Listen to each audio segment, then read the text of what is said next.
Ito na talaga ang panahon ngayon.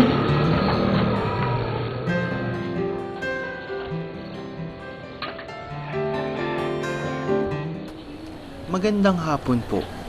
Ngayong hapon, tayo'y may espesyal na panauhin na tiyak na kukurot sa inyong damdamin. Itatago po natin siya sa pangalang Lola Carlita. Lola Carlita, maaari niyo na pong ibahagi sa amin ang inyong karanasan. Hindi ko makakalimutan ang mga kahayupang ginawa sa akin ng mga Hapon. Hindi nila rinespeto ang aking pagkababae. Hindi na sila naawa. Pinagsamantalahan nila ako at binaboy nila ang puri ko.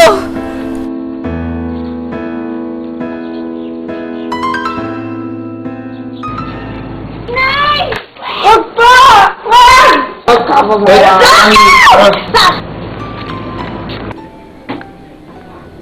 Pero wala akong magawa. Papatayin nila ako kung hindi ako pumayag. Bubugbugin nila ako.